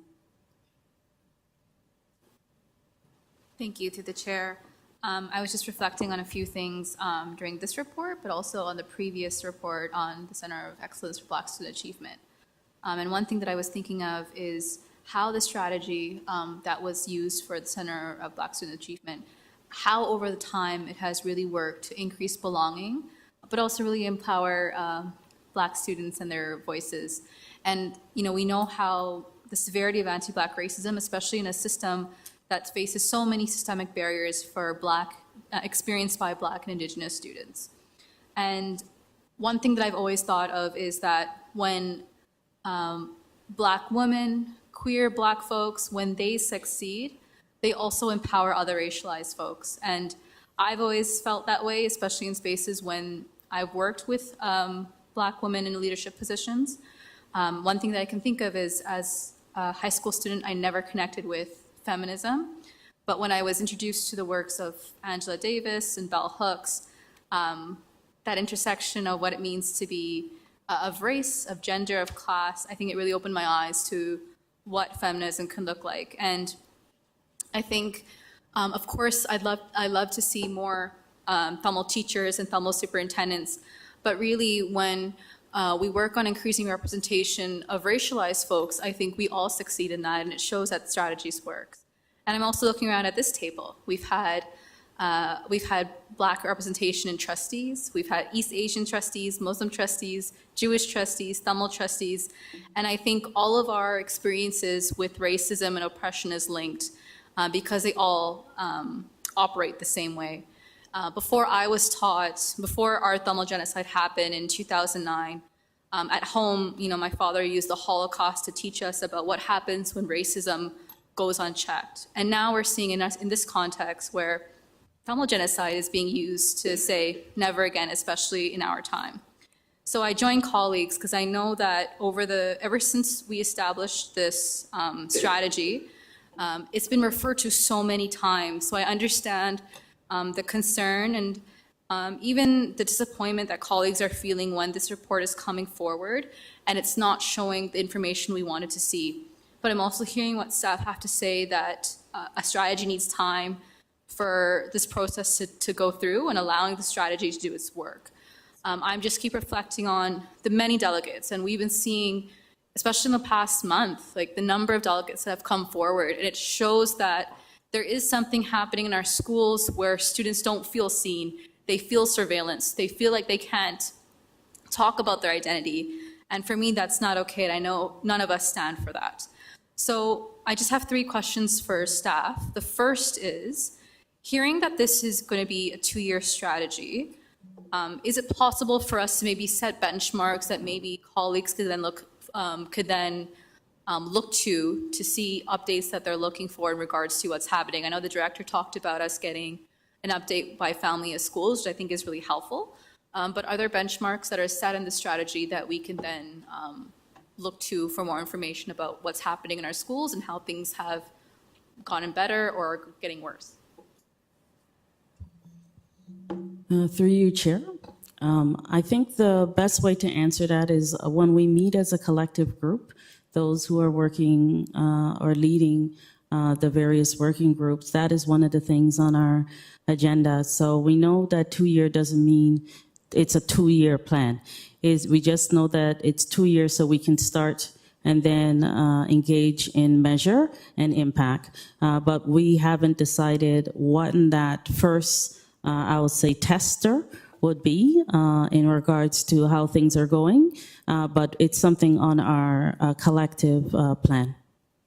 Thank you. And through you, Chair, my next question is, for public that's listening, and we've heard from folks from different groups and organizations, if they'd like to get involved, because we also had a question around that today, if they'd like to get involved, how can they do so? And is it too late in this process for different community groups to step in?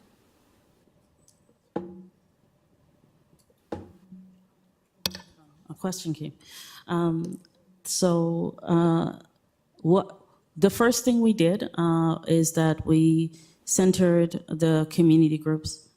I think from my understanding, the second phase is around consulting on what the community groups has come forward with. And so I believe within that phase, once that is fully flushed out, what it looks like might be the space and where it fits. Thank you. And through the chair, I'm sure trustees would be happy to take part in sharing that information, so please do share with us. Finally, we saw the different strategies that are embedded, or the different forms of hate that are going to be that are mentioned in the strategy. I'm wondering if there can be definitions provided. I know in particular there is one question about what does anti-Palestinian racism look like, and if those, because it's our first time dealing with something like that, if those definitions could be provided to us, is that possible?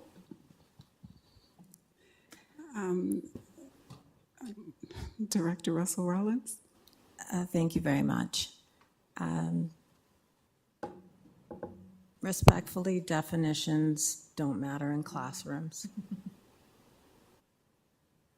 And I know that different communities, including the ones I belong to, are invested in definitions. The real beauty in teaching is when you have respect for the people that you are teaching about and the students' identities and involving them and telling their stories. Our definitions are embedded in the equity policy.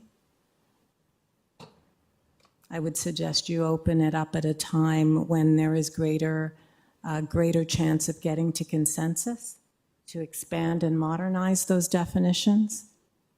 I do not believe that time is within the next year, but I also do not believe that it should stop us from continuing to recognize the identities that our students hold and the intersectionality between and among them.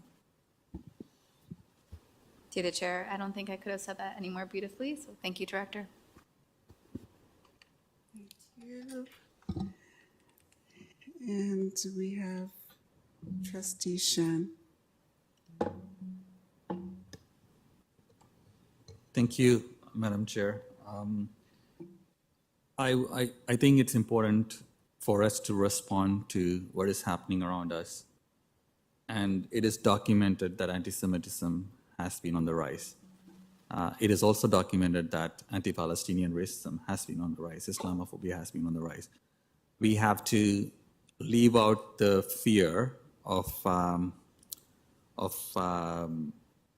reluctance to not act on those instances in fear of what the other side would consider. It's our responsibility to each individual incident, our responsibilities to each individual situation, and I'm assuming that the staff are continuing to do that. If not, if the capacity is not there, then we need to figure out a way to increase that capacity to act, because the lack of action leads to broken trust. And we're hearing that from all of the different communities that are impacted.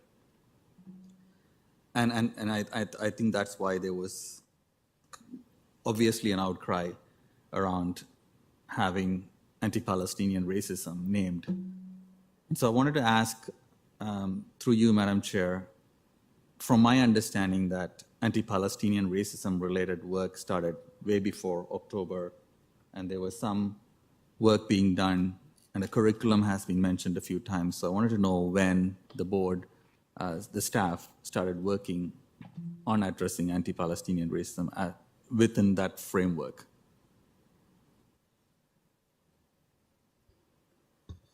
Through you, Chair. So we did, in terms of recent times, I know that conversation may be happening beyond, but of recent time, we had a secondee from NCCM who began this conversation with community in relationship to the resource that was created. One of the things that we continue to have consultation around is around copyright and issues with copyright, specifically so that many of the, I guess the best way to put it, and I wish I had our copyright lawyer here to kind of explain it, but without it going through that, then the liability of the board is here, is impacted. In regards to the relationship with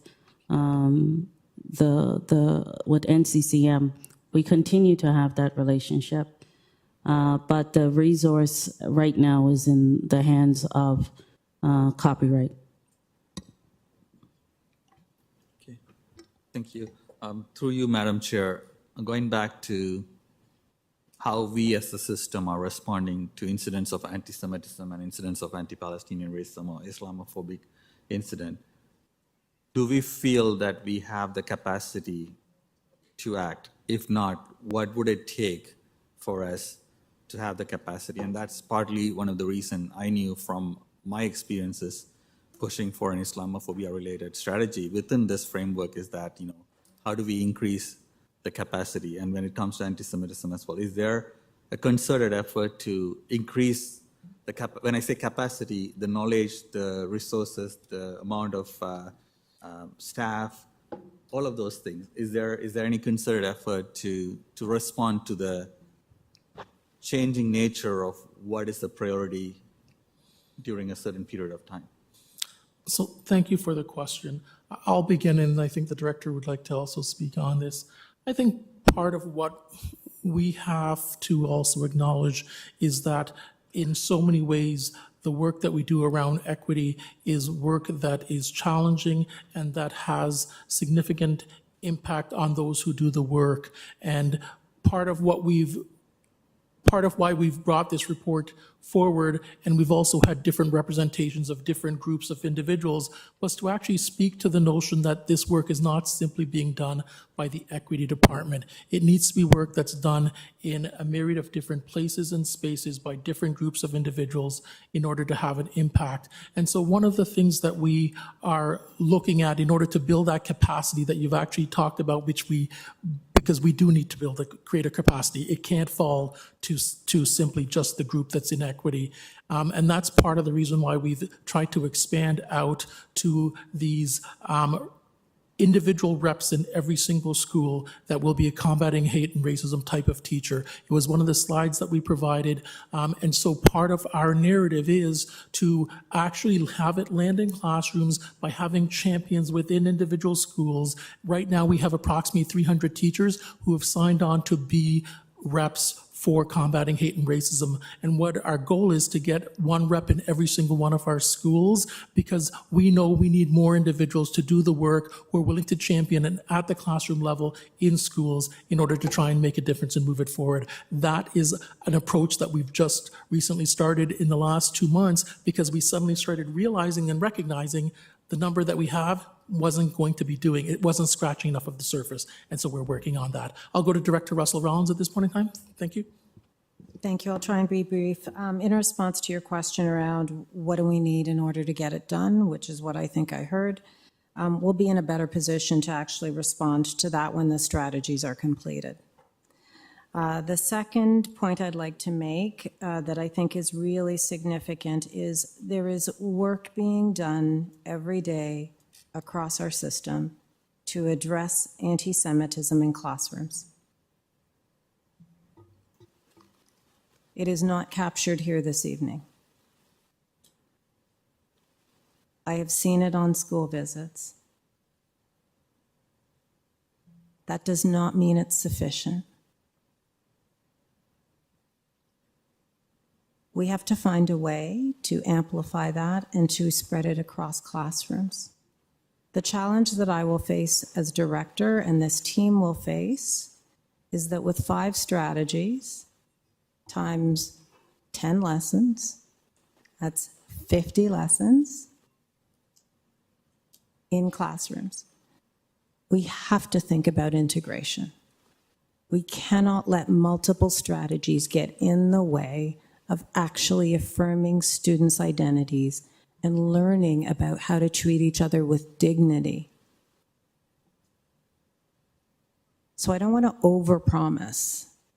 There is some work for us to think about how to do this well and in a way that our teaching professionals can actually make it happen each and every day when they are also responsible for a very loaded curriculum.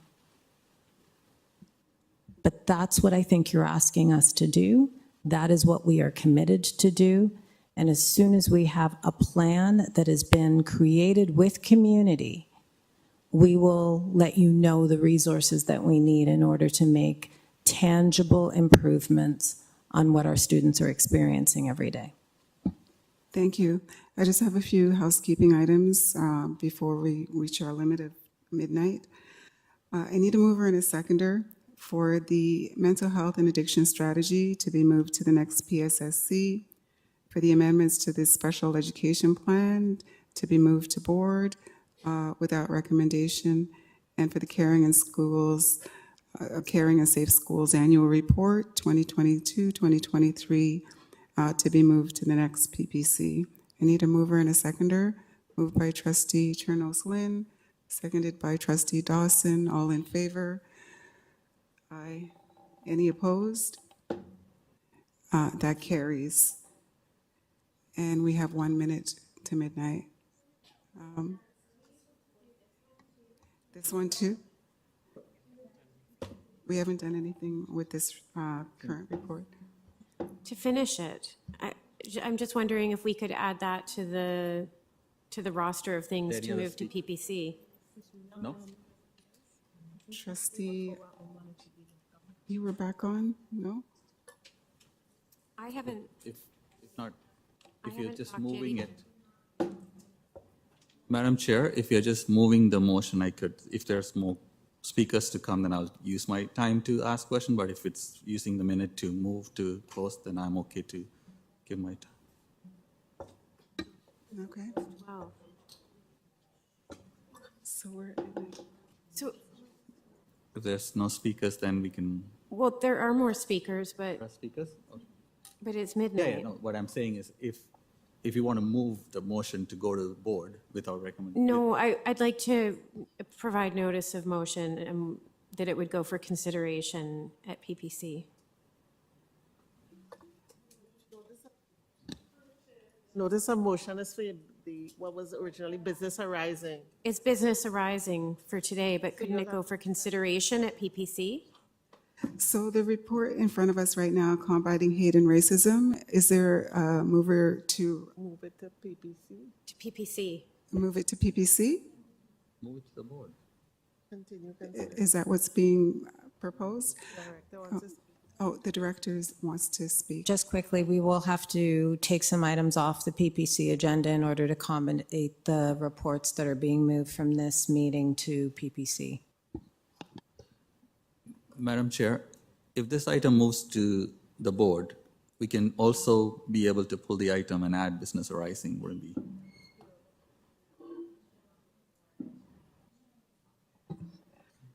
Okay, then PPC. Okay, just give me a moment. I just need to confer with governance.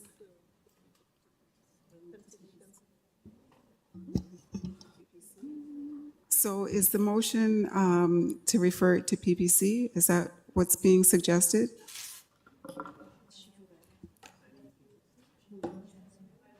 A mover and a seconder, moved by Trustee Lulka-Rotman, seconded by Trustee Dawson. All in favor? Aye. Any opposed? And that carries. So the next item, adjournment, a mover and a seconder, moved by Trustee Chernos-Lynn, seconded by Trustee King. All in favor? Any opposed? And that carries. The meeting is adjourned. Thank you.